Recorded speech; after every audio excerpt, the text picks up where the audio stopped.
Students, welcome back to physics with Shubham sir. Optics में नया lecture लेके आ गए हैं, ऑप्टिक्स 07। इसके पहले 6 लेक्चर्स अपलोड हुए हैं, तो सबका लिंक तुमको डिस्क्रिप्शन में मिल जाएगा। और इसके पहले के लेक्चर में जो 06 था उसमें हमने लेंसेस का पार्ट स्टार्ट किया।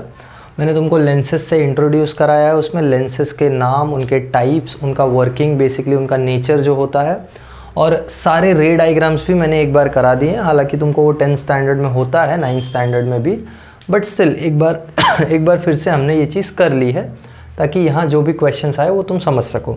फिर मैंने तुमको फार्मूलाज बताया है, लेंस फार्मूला बताया है, फिर मैग्नीफिकेशन फार्मूला बताया है, और एक आध फार्मूला शायद आएगी हम लोग ने फोकल लेंथ का R/2, ये सब फार्मूला हमने किया है।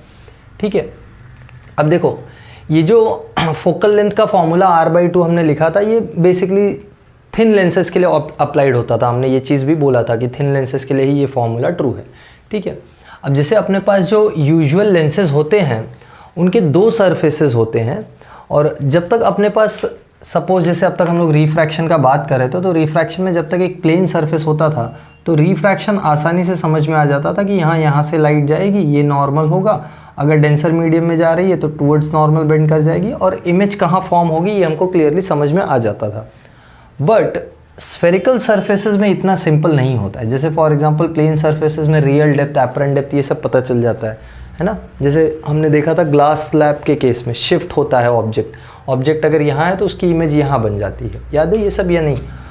ग्लास स्लैब का भी मैंने बताया था।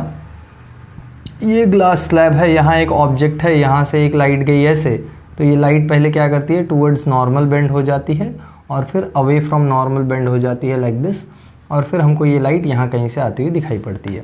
तो जो सरफेसेस प्लेन होते हैं उनके केस में सिंपल शिफ्ट आता है जो हमको मालूम है, बट जो सरफेसेस स्फेरिकल होते हैं उनके लिए जो शिफ्ट है वो थोड़ा अलग होता है।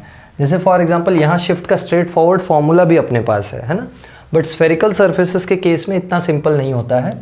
तो आज का लेक्चर बहुत इंपॉर्टेंट होने वाला है, क्योंकि आज के लेक्चर में हम डेरिवेशंस करने वाले हैं।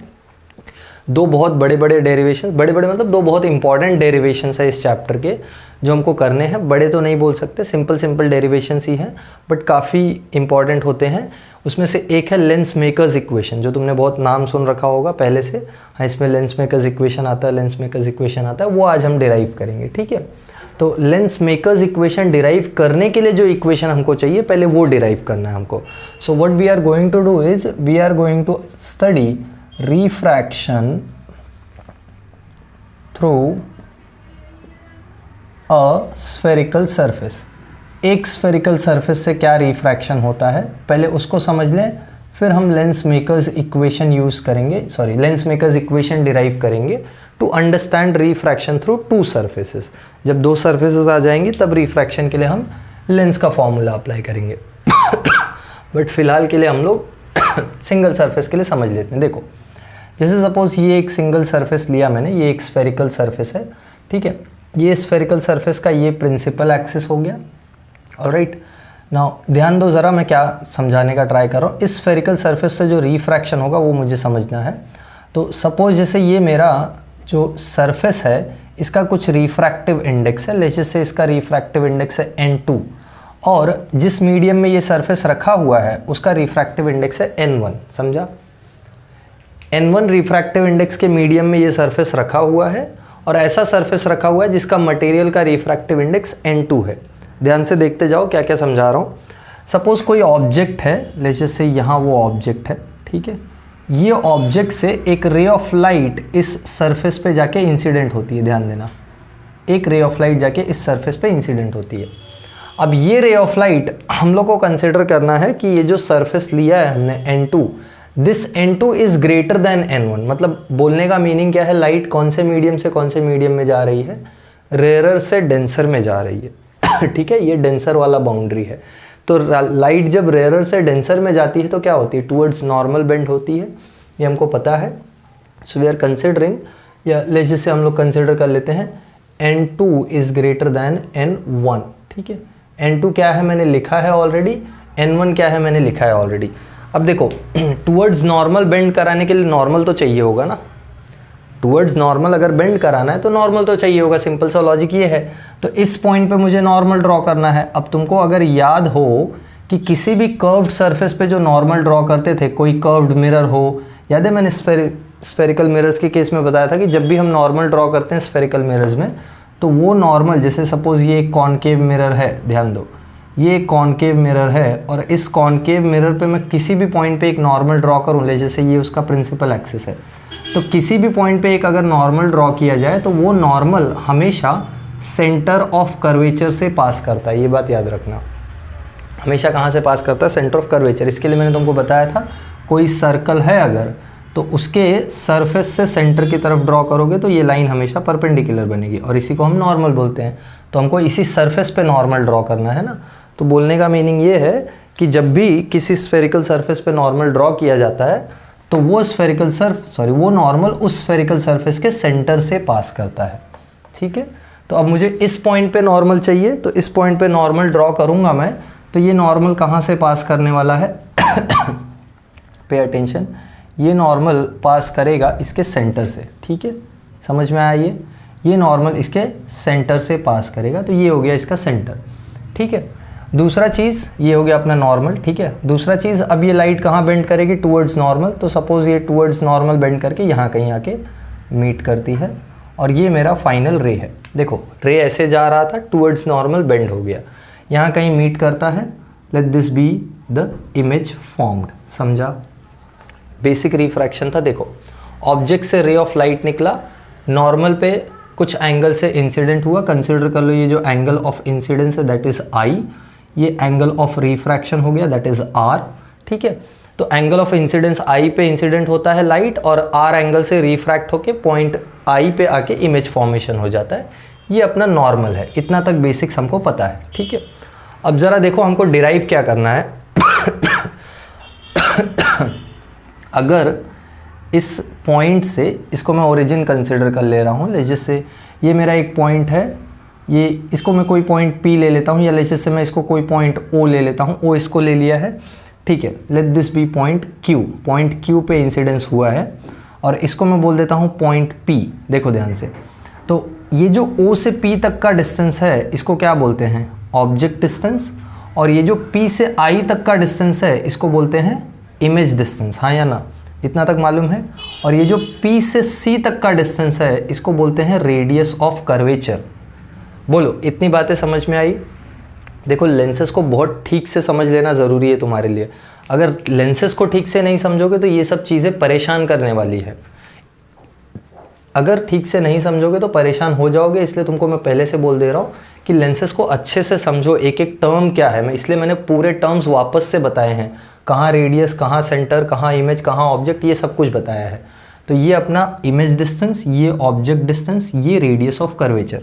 देखो हमको डिराइव क्या करना है, या टू प्रूव, मैं यहाँ पे लिख देता हूँ टारगेट अपना, to prove that n2 upon v minus n1 upon u is equal to n2 minus n1 upon r। ये गंदा सा दिखने वाला फॉर्मूला हमको प्रूव करना है। गंदा सा दिखने वाला फॉर्मूला नहीं है, ये बहुत इंपॉर्टेंट फॉर्मूला है जो हमको लेंस मेकर्स इक्वेशन डिराइव करने में हेल्प करेगा। ठीक है, तो ये फॉर्मूला हमको डिराइव करना है। Let's try to derive it using this particular case. ये केस है अपने पास। डेरिवेशन के लिए देखो कुछ चाहिए होंगे, कुछ कंसिडरेशंस, कुछ कंस्ट्रक्शंस, ये सब चाहिए होंगे। देखो पहले कंसिडरेशन क्या करते हैं, सुनो। ये जो इंसिडेंट रे प्रिंसिपल एक्सिस से एंगल बना रहा है इसको मैं बोल देता हूँ अल्फ़ा। ये जो नॉर्मल प्रिंसिपल एक्सिस से एंगल बना रहा है इसको मैं बोल देता हूँ बीटा। और ये जो रिफ्रैक्टेड रे प्रिंसिपल एक्सिस से एंगल बना रहा है इसको मैं बोल देता हूँ गामा। ठीक है, ABCD है ग्रीक लेटर्स के, तो ABCD तो आता होगा ना। सो अल्फ़ा बीटा गामा, मैंने 3 एंगल्स ले लिए हैं। और कुछ समझ लो, पॉइंट Q से सपोज मैंने एक परपेंडिकुलर ड्रॉ किया। सपोज क्या, मैंने परपेंडिकुलर ड्रॉ किया, चलो मेरा बोर्ड है, मेरा मार्कर है, मैं ड्रॉ करता हूँ और डेरिवेशन भी मुझे ही करना है, तो परपेंडिकुलर ड्रॉ करना ज़रूरी है, बिना परपेंडिकुलर के नहीं होगा। तो ये मैंने परपेंडिकुलर ड्रॉ किया पॉइंट P डैश पे। ठीक है, तो QP डैश क्या है? QP डैश है परपेंडिकुलर फ्रॉम पॉइंट Q।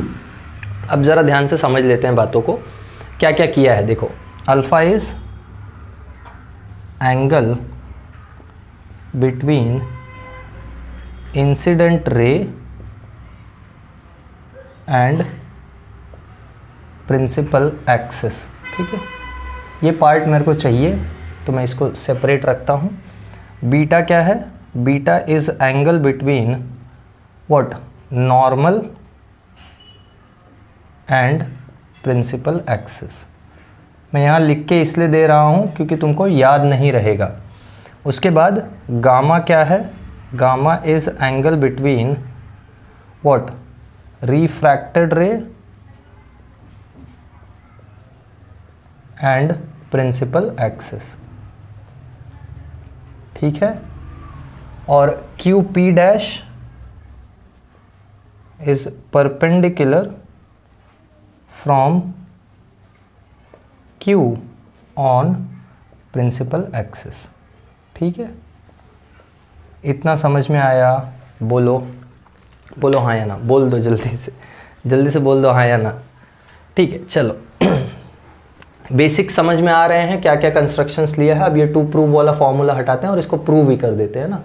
कब तक इसको देखेंगे? चलो अब गोल को अचीव कर लिया जाए। ठीक देखो कैसे डिराइव करेंगे।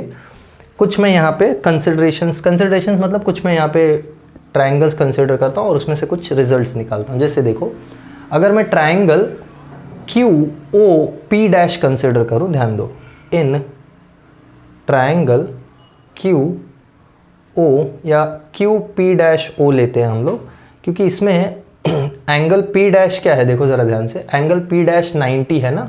तो एंगल पी डैश अगर 90, या पहले फ़िलहाल के लिए चलो सिर्फ ये ट्रायंगल लेते हैं Q P dash O. Q P dash O triangle में देखो ध्यान से, हमारे पास कुछ एंगल्स हैं, या एक काम करो, not Q P dash O, क्योंकि क्यू पी डैश ओ लेके हम ट्रिग्नोमेट्रिक फंक्शन बाद में लगाते हैं, वो पार्ट बाद में रखो। We are taking Q O C, so will take triangle Q O C. ध्यान से देखो, ये ट्रायंगल हमने उठाया है, मैं इसको यहाँ ड्रॉ कर देता हूँ। This is triangle Q O C. ठीक है, इसमें एंगल्स कौन कौन से हैं? ये एंगल अल्फ़ा है, ये एंगल बीटा है, और यहाँ आगे जाता हुआ एक एंगल है कॉल्ड एज एंगल आई। समझा या नहीं? बोलो ये ट्रायंगल में ये एंगल आई भी है। तो मैं इस एंगल आई के लिए लिख सकता हूँ, angle I will be equal to alpha plus beta. क्यों कर सकता हूँ मैं ये? क्योंकि मैंने स्कूल में ज्योमेट्री पढ़ा था, है ना, और तुमने भी पढ़ा था। और ज्योमेट्री बोलता है that sum of other interior angles is equals to the exterior angle. So I is exterior angle. मैं बस इतना लिखूंगा, समझदार को इशारा काफ़ी। अरे समझदार मतलब साइंस स्टूडेंट्स को इशारा काफ़ी। ठीक है, और एक ट्रायंगल देखते हैं। जैसे इसमें एंगल आई एक्सटीरियर एंगल है, वैसे एक और ट्रायंगल है जिसमें एक एंगल एक्सटीरियर एंगल है, वो है बीटा। देखो ये वाला triangle Q C I in triangle Q C I. मैं क्यू सी आई ड्रॉ करता हूँ, ध्यान से देखो, ये और ये, समझा? ये है ना, दिख रहा है? और इसमें ये पॉइंट Q, ये पॉइंट C, ये पॉइंट I। यहाँ मैंने पॉइंट्स नहीं डाले। This is Q, this is O, this is C। मुझे इतना खांसी क्यों आ रहा है? कोई परेशान तो नहीं है? खांसी इसलिए आ रहा है क्योंकि घर में खाना बन रहा है। तो घर में खाना बनता है तो यू नो व्हाट हैपन्स। ठीक है, ये एंगल गामा हो गया, ये एंगल गामा है, और यहाँ एक एक्सटीरियर एंगल है, ये जो एंगल मैं बना रहा हूँ ये, दिस इज़ बीटा, और ये एंगल आर है। तो बीटा एक्सटीरियर एंगल है, तो हम लोग लिख सकते हैं beta is equals to r plus gamma, है ना। इसको मैं फिर से क्या लिखूँगा? Beta is exterior angle. फिर से समझदार को इशारा काफ़ी। यहाँ से आर के लिए एक्सप्रेशन निकालेंगे तो क्या आ जाएगा? Beta minus gamma. समझा? आर के लिए एक्सप्रेशन निकाला तो क्या मिला? Beta minus gamma. बस यहीं तक जो है परेशानी है। इसको दो इक्वेशंस बना लेते हैं। Let this be equation number 1 and let this be equation number 2। अब आई और आर मिल गए हैं हमको। अब बस स्नेल्स लॉ लगाना है। हमको मालूम है applying Snell's law at point Q, या ठीक है, और एक चीज़ कंसिडर करते हैं, ज़रा ध्यान दो। और क्या चीज़ कंसिडर करनी, ये जो नॉर्मल हमने ड्रॉ किया है, अगर ये जो नॉर्मल ड्रॉ किया है, ये सब कुछ जो मेरा इसका जो वर्किंग है, ये सब कुछ अगर मैं पैरा एक्सियल रेज के लिए करूँ, पैरा एक्सियल रेज याद स्टार्टिंग में बताया था, पैरा एक्सियल रेज मतलब ये सारी रेज या ये जो रे है, this is very very close to principal axis. तो अजम्पशन लेने जा रहे हैं यहाँ पे हम लोग, ज़रा ध्यान देना, for para axial rays, for para axial rays, ध्यान से सुनो, यहाँ परेशान मत हो जाना, अटकोगे यहीं, तो ये स्टेप बहुत अच्छे से देख लो। ये अजम्पशन है, हम लोग पैरा एक्सियल रेज ले रहे हैं, ये हमारा अजम्पशन है। तो अगर हम पैरा एक्सियल रेज ले रहे हैं, तो पैरा एक्सियल रेज के लिए ध्यान दो, पैरा एक्सियल रेज के लिए ये जो पॉइंट P है और P डैश है, दोनों सेम होंगे। कैसे? जैसे पैरा एक्सियल रेज मतलब क्या, नॉर्मल से बहुत क्लोज वाली रेज ना, ऐसे। तो यहाँ से मैंने एक नॉर्मल गिराया है, देखो इधर, ये P डैश और ये P डैश और P में कोई डिफरेंस दिख रहा है क्या? P डैश और P में कोई डिफरेंस दिख रहा है? नहीं दिख रहा है डिफरेंस। यानी पैरा एक्सियल रेज के लिए point P dash is point P, समझा? दूसरा, alpha, beta and gamma are very very small.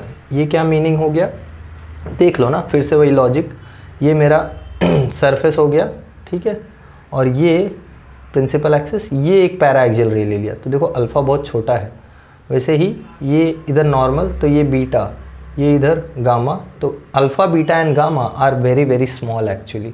So if they are very very small, तो हम कुछ अप्रॉक्सीमेशंस लगा सकते हैं। क्या अप्रॉक्सीमेशंस लगा सकते हैं, ज़रा ध्यान दो। If alpha, beta and gamma are very very small, तो हम पॉइंट P को P डैश ले सकते हैं या P डैश को P ले सकते हैं, एनी विच वेज। फ़ायदा क्या है इसका? फ़ायदा ये है कि अगर मैं P डैश को P लूँ या P को P डैश ले लूँ, ध्यान दो, P को P डैश ले लूँ, तो पॉइंट P से इस पॉइंट C तक का डिस्टेंस जो है वो R है ना। और मेरे को अगर कोई ट्रिग्नोमेट्रिक फंक्शन निकालना रहा इस वाले ट्रायंगल में, देखो ये जो 90 डिग्री वाला ट्रायंगल है ना, गामा, और ये 90 डिग्री वाला ट्रायंगल बीटा, और ये 90 डिग्री वाला ट्रायंगल अल्फ़ा, इन सब में मुझे P डैश के लिए यूज़ करना पड़ेगा। इन सब में मुझे P डैश वाला पार्ट, ये वाला साइड लेना पड़ेगा ना। अगर मैं tan अल्फ़ा निकालना चाहूँ तो मुझे QP dash upon this OP लेना पड़ेगा। वैसे tan बीटा निकालना चाहूँ तो मुझे QP dash upon P dash C लेना पड़ेगा। बट अगर P डैश और P सेम है तो P डैश C को मैं R लिख सकता हूँ। बात समझी? बात समझी? और अगर P और P डैश सेम है तो मैं OP को OP डैश लेके इसको U भी लिख सकता हूँ।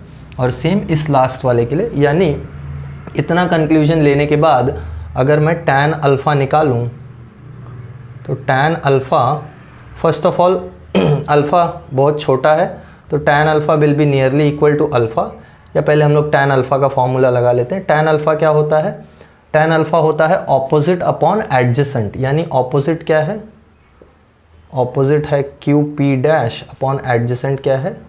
PO। सब्स्टिट्यूट करो तो क्या आ जाएगा बोलो? सब्स्टिट्यूट करो, बोलो। सब्स्टिट्यूट करोगे तो आ जाएगा, ठीक है, इसको QP डैश लेते हैं upon U। This is nearly equals to alpha. समझ गया बात? समझ गया या नहीं?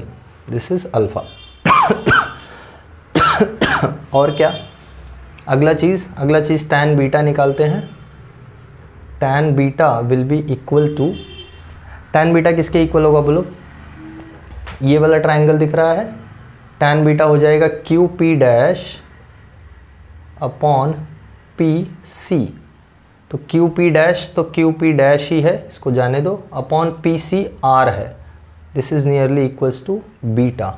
और फिर tan गामा, लास्ट वाला tan गामा क्या आ जाएगा? तुम बोलोगे सर बोर्ड तो भर गया, ख़त्म कैसे होगा? अरे परेशान मत हो। tan गामा किसके इक्वल होगा? ये वाला ट्रायंगल दिख रहा है, QP dash upon PI, right? तो PI किसके इक्वल है? या P डैश I ले रहे हो अगर, चलो P डैश O ले रहे हो तो P dash O low, P dash C, P dash, but तुमको मालूम है P और P सेम ही है, तो P डैश I लोगे तो क्या बन जाएगा? P डैश I लोगे तो बन जाएगा QP dash upon what? Upon V, right?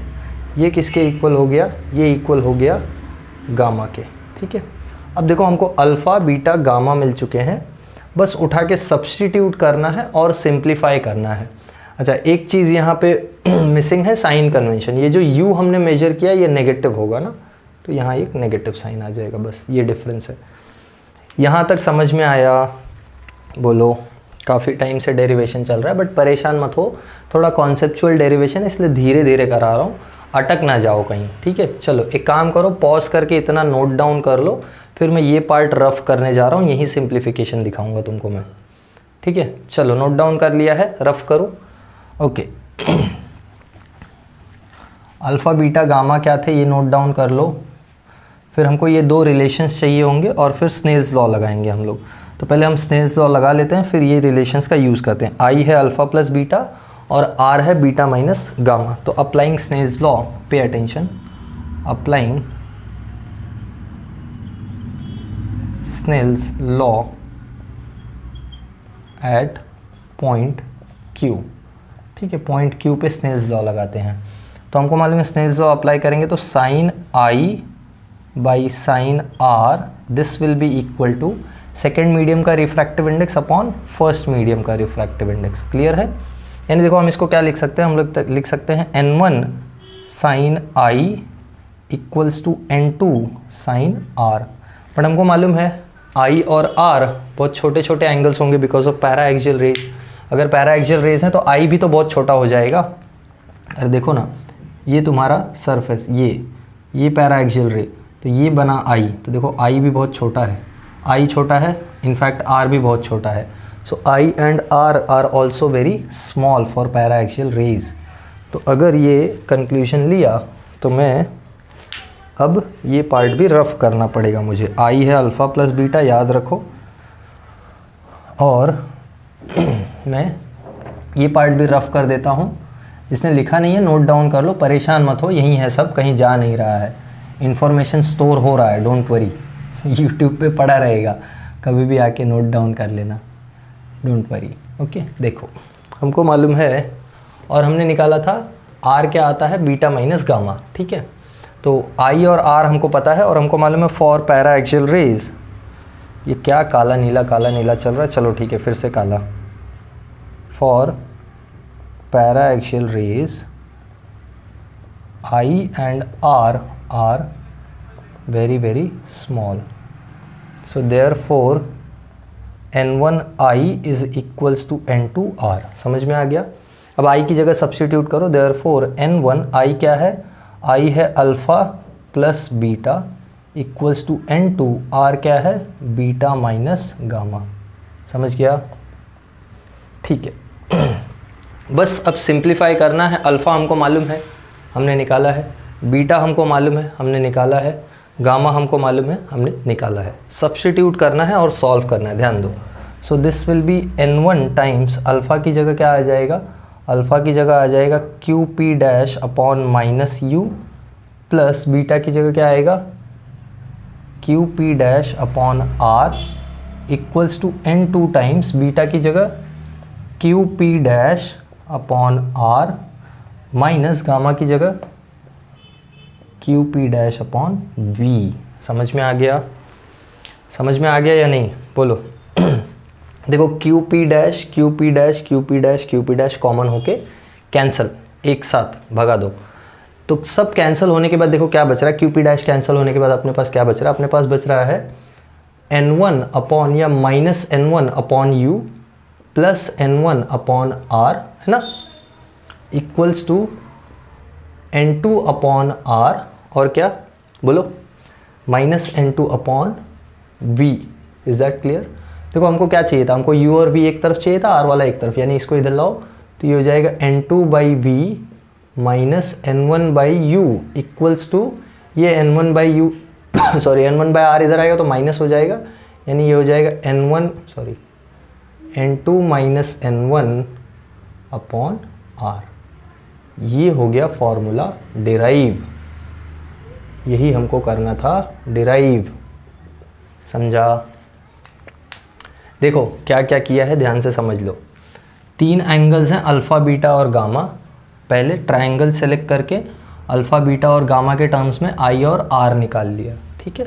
फिर पैरा एक्सियल रेज कंसिडर किया, क्योंकि पैरा एक्सियल रेज हैं ये बहुत close to principal axis rays हैं, तो पैरा एक्सियल रेज के लिए ये पॉइंट्स अप्रॉक्सीमेट होते हैं, एंगल्स अप्रॉक्सीमेट होते हैं, तो tan alpha tan beta tan gamma करके अल्फ़ा बीटा गामा निकाल लिया, ठीक है। उसके बाद स्नेल्स लॉ अप्लाई किया, स्नेल्स लॉ यूज़ करके, स्नेल्स लॉ में भी आई और आर छोटे होंगे तो sine I equals to I हो जाएगा, sine R equals to R हो जाएगा। सो N1 आई N2 आर, और फिर फाइनल फॉर्मूले में आई की जगह हमने अल्फ़ा प्लस बीटा डाल दिया यहाँ पे, और आर की जगह हमने बीटा माइनस गामा डाल दिया, जो हमने फाइंड आउट किया था पहले ये ट्रायंगल्स यूज़ करके, बीटा और आई और आर का वैल्यू अल्फ़ा बीटा गामा में सब्स्टिट्यूट करके सिंप्लीफाई किया, तो हमको ये इक्वेशन सामने आता है जो हमको डिराइव करना था, ठीक है। बहुत अच्छे से समझ के एक एक चीज़ लिखो, बहुत इंपॉर्टेंट है डेरिवेशन, क्योंकि ये तुमको नहीं समझेगा तो क्वेश्चंस तुमको नहीं समझेंगे। क्वेश्चंस मतलब जो न्यूमेरिकल्स आते हैं उसमें तुम कंफ्यूज हो जाओगे। यहाँ स्फेरिकल सरफेसेस थोड़ा भी आ जाएगा तो कन्फ्यूजन चालू हो जाएगा। ये स्फेरिकल सरफेसेस के लिए स्ट्रिक्टली फॉर्मूला अप्लाई होता है, ठीक है। तो इसको ही यूज़ करके हम लेंस मेकर्स इक्वेशन डिराइव करेंगे, ये बात याद रखो। इसको ही यूज़ करके हम लेंस मेकर्स इक्वेशन डिराइव करेंगे। तो ये नोट डाउन करो सॉरी ओके, तड़का ज़्यादा मार दिया। चलो ये नोट डाउन करो, और ये नोट डाउन करने के बाद हम नोट डाउन मतलब तुम जब ये नोट डाउन करके ख़त्म करोगे, अभी हम लोग लेंस मेकर्स इक्वेशन डिराइव करते हैं, ओके। चलो लिख लिया है, ओके। मैंने भी मार्कर में इंक उंक भर लिया है। अब लेंस मेकर्स इक्वेशन डिराइव करना है तो इंक तो चाहिए। डरो मत, बहुत लेंदी डेरिवेशन नहीं है, इससे छोटा ही है ना। जितना लेंदी ये था इससे छोटा ही है लेंस मेकर्स इक्वेशन। बस लेंस मेकर्स इक्वेशन कॉन्सेप्चुअल ज़्यादा है ना। ये तुम बोलोगे ये कॉन्सेप्चुअल नहीं था क्या सर? ये भी था कॉन्सेप्चुअल, बट क्वेश्चन ज़्यादा उस पर बनते हैं, है ना। इसका तो यूज़ करना है हमको लेंस मेकर्स इक्वेशन डिराइव करने के लिए। ये जो हमने डिराइव कर लिया ना अभी, ये इक्वेशन का हम यूज़ करेंगे लेंस मेकर्स इक्वेशन डिराइव करने के लिए। समझ में आया? तो ये इक्वेशन का एडवांटेज है अपना। और जहाँ क्वेश्चंस फंसेंगे, सिंपल क्वेश्चंस तो कर लोगे, बट जो डिफ़िकल्ट क्वेश्चंस हैं वो जब फंसेंगे तो ये फॉर्मूला काम में आएगा। तो ये फॉर्मूले को मैं यहाँ अपने कलेक्शन में रख देता हूँ। So what we have derived n2 by V minus n1 by U. ध्यान रखना, n2 by V minus n1 by U is equals to n2 minus n1 by R. ये फॉर्मूला हमने डिराइव किया है, ठीक है। ये तुम्हारा आज का अचीवमेंट है, घर लेके जाओ, घर पे ही हो पर ठीक है। देखो इसका यूज़ करके हमको डिराइव करना है लेंस मेकर्स इक्वेशन, ओके। हम लोग देखेंगे इसको लेंस मेकर्स इक्वेशन क्यों बोला जाता है ना, क्योंकि ये यूज़ होता है लेंस को बनाने में। सिंपल। तो लेंस मेकर्स इक्वेशन क्या है, हमको डिराइव क्या करना है, मैं यहाँ थोड़ा सा टारगेट तुम्हारा लिख देता हूँ। We have to derive 1 upon focal length of the lens is equal to refractive index of the lens upon refractive index of the medium in which the lens is kept minus 1 times 1 upon R1 minus 1 upon R2। ओ हो ये क्या है? Don't worry, simple है, derive हो जाएगा। देखते हैं। देखो रे डायग्राम ध्यान से समझना, एकदम बहुत अच्छे से रे डायग्राम इसका देखना, क्योंकि रे डायग्राम ही इंपॉर्टेंट है, वहीं से सारा कुछ डेरिवेशन का काम का चीज़ निकल के आएगा। देखो सपोज़ मेरे पास एक कॉन्वेक्स लेंस है, let's just say like this, I have a convex lens, और इस कॉन्वेक्स लेंस के 2 सरफेसेस हैं। अभी जस्ट हमने ताज़ा सीखा है कि एक सरफेस पर रिफ्रैक्शन कैसे होता है। तो यहाँ के कितने सरफेसेस आ गए हैं? 2 सरफेसेस आ गए हैं, यानी दोनों सरफेसेस के लिए हम वो जो रिफ्रैक्शन का फॉर्मूला है वो अप्लाई करेंगे, करेक्ट, ठीक है। ये मेरा लेंस है, ध्यान दो। अभी सपोज जैसे ये एक ऑब्जेक्ट है, ठीक है, यहाँ मैंने ऑब्जेक्ट रखा और इस ऑब्जेक्ट से इस लेंस पे एक रे पड़ती है। देखो इस ऑब्जेक्ट से इस लेंस पे एक रे फॉल करती है। नॉर्मल वगैरह ड्रॉ नहीं कर रहा हूँ मैं इस बार, क्योंकि हमको ये चीज़ डिराइव नहीं करना है, वो हमने ऑलरेडी डिराइव कर लिया है। हमको लेंस मेकर्स इक्वेशन डिराइव करना है, ठीक है। सपोज़ कर लो ये लेंस का ऑप्टिकल सेंटर है, ओके, ध्यान देना ज़रा, ये लेंस का ऑप्टिकल सेंटर है और ये फर्स्ट सरफेस है, ये सेकंड सरफेस है। फर्स्ट सरफेस का रेडियस ऑफ कर्वेचर कुछ है, सेकंड सरफेस का रेडियस ऑफ कर्वेचर कुछ है। जैसे सपोज फर्स्ट वाले का रेडियस ऑफ कर्वेचर है R1, सेकंड वाले का रेडियस ऑफ कर्वेचर है R2, ठीक है, फाइन, हमको मालूम है। अच्छा, और एक चीज़, लेंस का जो रिफ्रैक्टिव इंडेक्स है वो NL है, और जिस मीडियम में लेंस रखा है उसका रिफ्रैक्टिव इंडेक्स NM है, ठीक है। मीडियम का रिफ्रैक्टिव इंडेक्स, लेंस का रिफ्रैक्टिव इंडेक्स। क्यों मैं मीडियम का रिफ्रैक्टिव इंडेक्स अलग से लिख रहा हूँ? क्योंकि मीडियम कुछ भी हो सकता है, लेंस किसी भी मीडियम में रखा हुआ हो सकता है ना, पानी में रखा हुआ हो सकता है, ये सुनो, ग्लिसरीन में रखा हुआ हो सकता है, कहीं भी रखा हुआ हो सकता है, डजेंट मैटर। और ये लेंस का अपना रिफ्रैक्टिव इंडेक्स। अब फिलहाल के लिए कंसिडर करके चल रहे हैं कि लाइट रेयर से डेंसर में जा रहा है, तो हमको मालूम है ये लाइट किधर बेंड हो जाता है, टूवर्ड्स नॉर्मल, यानी ये कुछ टूवर्ड्स नॉर्मल बेंड होके इधर जाएगा।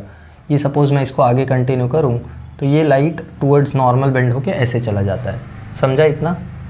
देखो, हमको मालूम है ओवरऑल लेंस क्या करेगा। ओवरऑल लेंस अगर ये रे पैरा एक्सियल है तो इसको अराउंड फोकस पे कन्वर्ज कर देगा ना, तो हम लोग वो नहीं कर रहे हैं। अभी फ़िलहाल के लिए हम लोग कंसिडर कर रहे हैं कि ये लाइट पड़ती है और यहाँ एक इमेज फॉर्म होती है, ठीक है।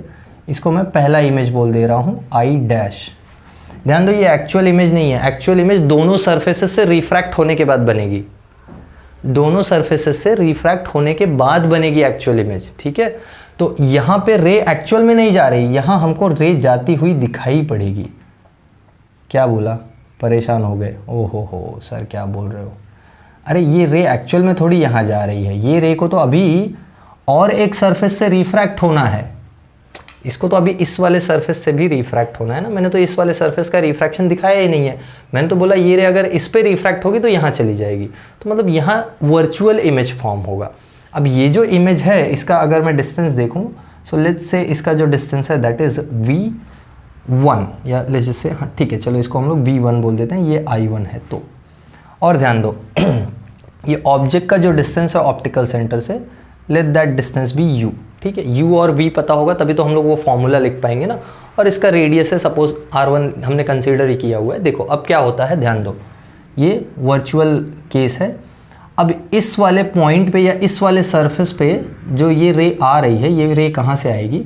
इस वाले सरफेस को लगेगा कि ऑब्जेक्ट यहाँ पे है, इस वाले सरफेस को लगेगा कि ऑब्जेक्ट यहाँ पे है, और यहाँ रिफ्रैक्टिव इंडेक्स कौन सा है? मीडियम का है।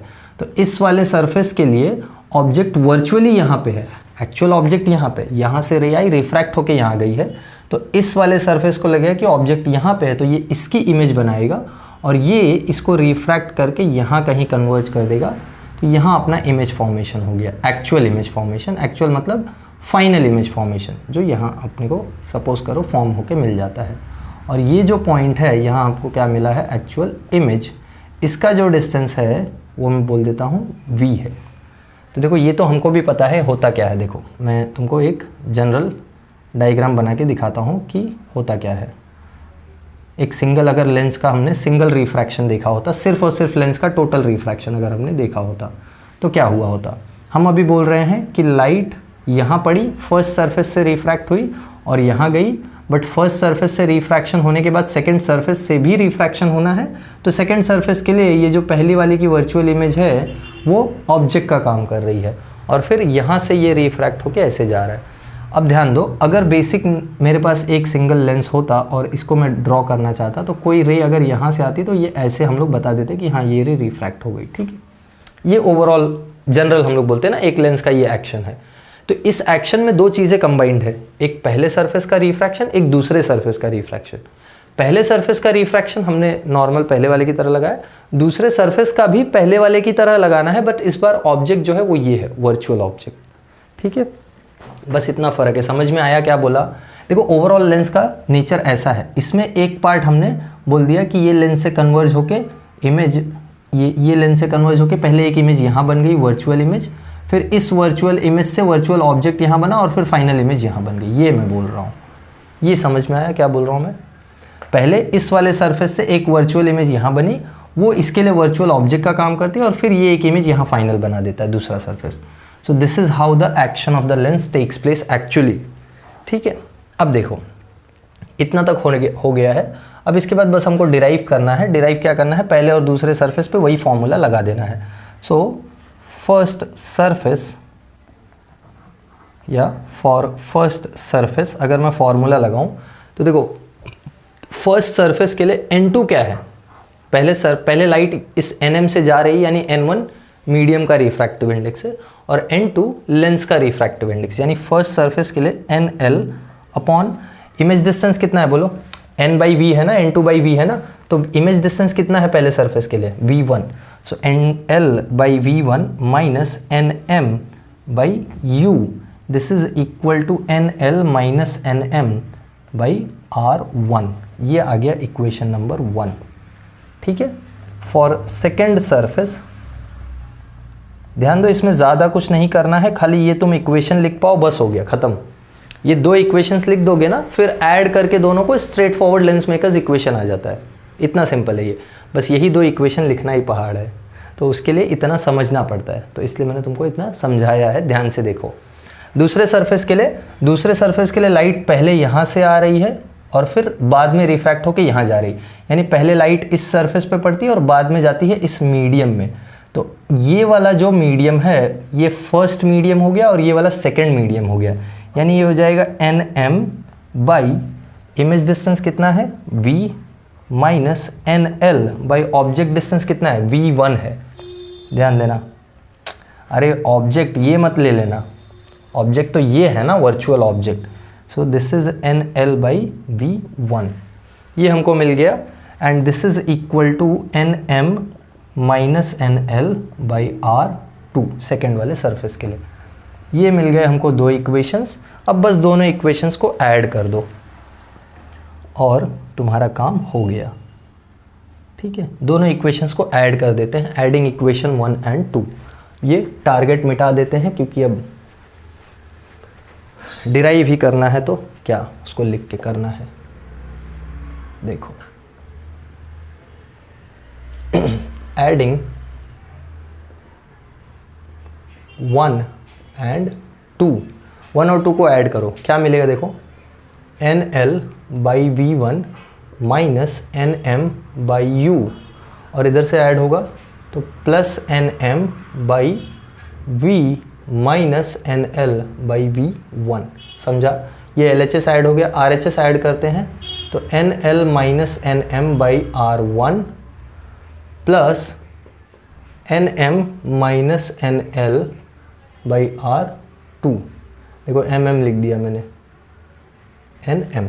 ओके ठीक है, कुछ कैंसिल आउट हो रहा है, आई थिंक ये कैंसिल आउट हो जा रहा है, nl by v1, nl by v1 cancel हो गया, हमको मिल रहा है nm by v minus nm by u, this is equal to, यहाँ कुछ कॉमन वगैरह आ रहा है क्या, आई डोंट थिंक कॉमन आ रहा है।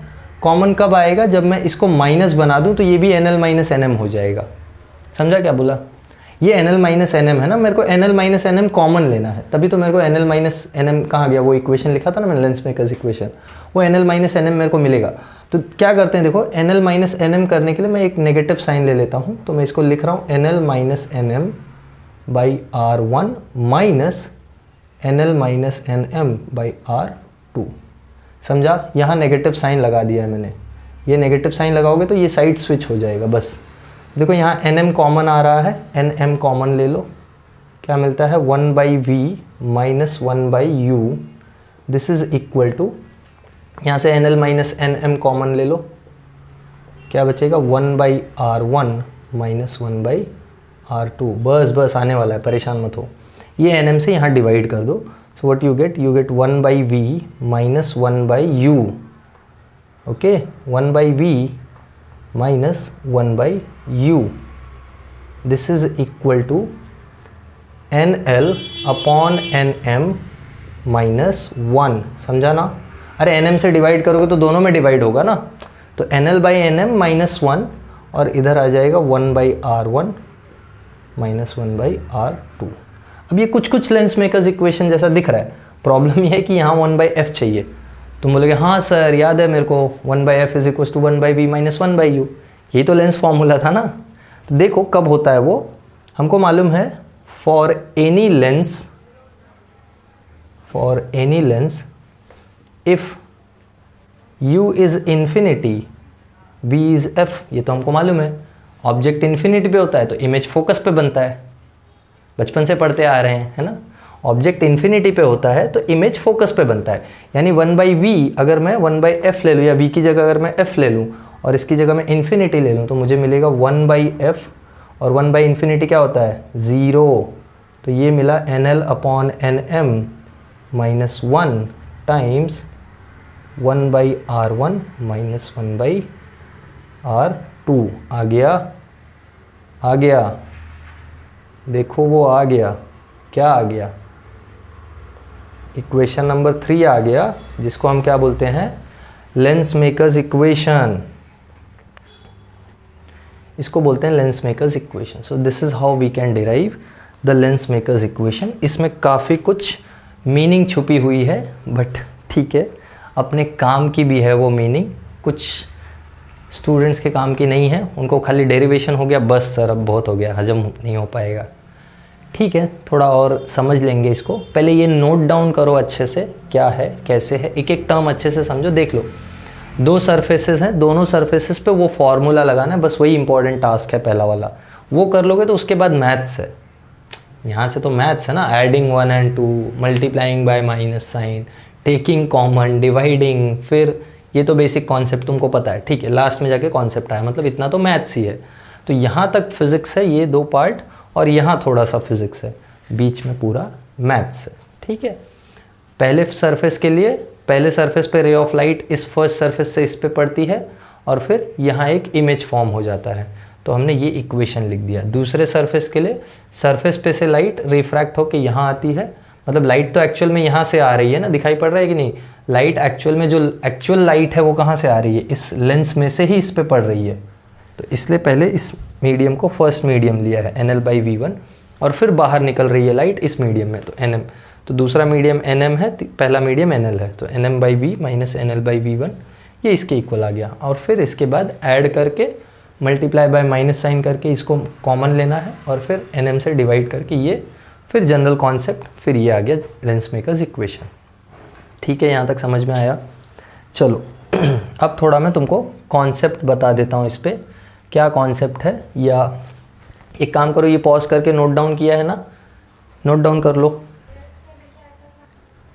नोट डाउन कर लिया है ना। देखो, जैसे थोड़ा मैं इसमें कॉन्सेप्ट बता दूं कि क्या मीनिंग है इसका। ये तुम नहीं भी देखोगे तो भी चलेगा, कोई प्रॉब्लम, तुम मतलब कुछ बच्चे नहीं भी देखेंगे जिनको सिर्फ डेरिवेशन से काम था तो वो चल जाएगा, कोई बड़ी बात नहीं है। हाँ, कुछ ट्रिकी क्वेश्चंस के टाइम पे ये सब काम में आएगा। जैसे for example, if the lens is kept in air, अगर एयर में रखा है तो हमको मालूम है NM कितना हो जाएगा 1, यानी लेंस मेकर्स इक्वेशन क्या हो जाएगा 1/f is equals to n - 1, क्या 1/R1 - 1/R2, समझा। ये लेंस मेकर्स इक्वेशन हो जाएगा। ठीक है, अब इसका यूज़ कहाँ होता है, इसका यूज़ होता है लेंस बनाने के लिए। लेंस बनाने के लिए मतलब अगर तुमको बोला जाए कि मुझे ऐसा लेंस बना के दो जिसका फोकल लेंथ 10 सेंटीमीटर हो, और तुमको ये मटेरियल दिया जा रहा है, अब तुमको डिसाइड करना है कि उस लेंस को जो तुम बनाओगे उसका क्या रेडियस ऑफ कर्वेचर होगा। तो रेडियस ऑफ कर्वेचर कहाँ से फाइंड करोगे, इस फॉर्मूले से फाइंड आउट करोगे। और ये यूजुअली तुम यूज़ करते हो बाई कॉन्वेक्स लेंस बनाने के लिए। बाई कॉन्वेक्स लेंस में R1 और R2 सेम होते हैं ना। अब ये मत बोल देना सर R1 R2 सेम है तो 1/R1 - 1/R2 0 हो जाएगा, तो R मिलेगा कैसे। अरे मिलेगा भाई, क्यों नहीं मिलेगा, क्यों मिलेगा, क्योंकि R1 और R2 में से एक नेगेटिव और एक पॉजिटिव होगा। याद है लेंसेज के इंट्रो में बताया, एक रेडियस पॉजिटिव, जैसे फॉर एग्जांपल इसका वाला रेडियस, ये फर्स्ट वाले सरफेस का रेडियस पॉजिटिव, दूसरे वाले सरफेस का रेडियस नेगेटिव, तो नेगेटिव नेगेटिव प्लस, समझा। So this is how you will solve it to get the radius value. मतलब कोई भी रैंडम तुमको फोकल लेंथ वैल्यू बोल दे कि मेरे को 15 सेंटीमीटर फोकल लेंथ का एक लेंस चाहिए, ये मटेरियल है तुम्हारे पास, तो वो मटेरियल का रिफ्रैक्टिव इंडेक्स यहाँ डालो, वो फोकल लेंथ यहाँ डालो, और R1 R2 सेम रख के बाई कॉन्वेक्स लेंस बनाने का रेडियस निकाल लो यहाँ से। तो तुम मशीन को ऑर्डर दे दोगे कि इतने सेंटीमीटर के रेडियस का एक लेंस बना के मेरे को दो, तो मशीन तुमको दे देगा, समझा। This is why it is called lens makers equation. It is used to make the lens. Okay, और कुछ चीज़ें जैसे फॉर एग्जांपल, जब तक ये जो NL और NM में से दोनों में से NL बड़ा है, if NL is greater than NM, मतलब लेंस जो है वो अगर एयर में रखा हो, जैसे फॉर एग्जांपल कांच का लेंस है ये, ग्लास का, तो जब तक एयर में रखोगे, एयर का रिफ्रैक्टिव इंडेक्स ग्लास से क्या होता है, कम होता है। वाटर में रखोगे, वाटर का भी रिफ्रैक्टिव इंडेक्स ग्लास से कम होता है। बट सपोज इसको उठा के किसी ऐसे मीडियम में डाल दिया जहाँ पे रिफ्रैक्टिव इंडेक्स जहाँ पे रिफ्रैक्टिव इंडेक्स इस ग्लास से ज़्यादा है, तो उस केस में अगर if NM is greater than NL, तो उस केस में ये वाला जो रेशो है ये 1 से छोटा आ जाएगा, क्योंकि न्यूमरेटर बड़ा हो गया, डिनोमिनेटर छोटा हो गया, तो ये रेशो 1 से छोटा, तो ये सब्ट्रैक्शन नेगेटिव, यानी फोकल लेंथ नेगेटिव, और इसके लिए फोकल लेंथ पॉजिटिव। यहाँ तो पॉजिटिव ही रहेगा ना, ये रेशो 1 से बड़ा होगा, तो 1 से बड़ा नंबर -1 करोगे तो कुछ पॉजिटिव नंबर आएगा, और सिंप्लीफाई करोगे तो पॉजिटिव ही आएगा। तो फोकल लेंथ पॉजिटिव कब तक होगा, जब तक लेंस ऐसे मीडियम में रखा है जिसका रिफ्रैक्टिव इंडेक्स लेंस से कम है, और ये फोकल लेंथ नेगेटिव हो जाएगा जब किसी ऐसे मीडियम में डाल दिया गया है जिसका रिफ्रैक्टिव इंडेक्स लेंस से भी ज़्यादा है। ठीक है, तो ऐसे कुछ क्वेश्चंस तुमको समझ में आने के लिए बता रहा हूँ मैं। MCQs में ऐसे ही क्वेश्चंस दिखाई पड़ते हैं परेशान करने वाले, तो थोड़ा प्रिपेयर करने के लिए ऐसे चीज़ें मैं बता दे रहा हूँ तुमको। और लेंस मेकर्स इक्वेशन में इससे ज़्यादा और कुछ नहीं है, हमको इतना ही सब डिराइव करना था। So this is where will stop the lens makers equation. और यहाँ पे लेंसेज का जो डेरिवेशन है वो यहाँ पे ख़त्म होता है, हमको लेंसेज में और कोई डेरिवेशन नहीं करना है। अब इसके बाद हम प्रिज्म स्टार्ट करेंगे। ठीक है, एक पार्ट आता है लेंसेज का एबरेशन का, तो आई विल सी, हो सकता है मैं पहले एबरेशन बनाऊँ फिर प्रिज्म बनाऊँ, या फिर हो सकता है पहले प्रिज्म या फिर लेंसेज, वो जैसे भी होगा तुमको पता ही चल जाएगा, डोंट वरी। तो लेंसेज में जो 2 इंपॉर्टेंट डेरिवेशंस थे यहाँ हमने कर लिए हैं आज, तो ध्यान से देख लेना, अच्छे से एक एक चीज़ समझो। कुछ डाउट है तो मुझे बताओ, कुछ नहीं डाउट है, समझ में आया सब कुछ तो भी मुझे बताओ। ठीक है, so I will see you all in next video. Bye everyone, have a good day.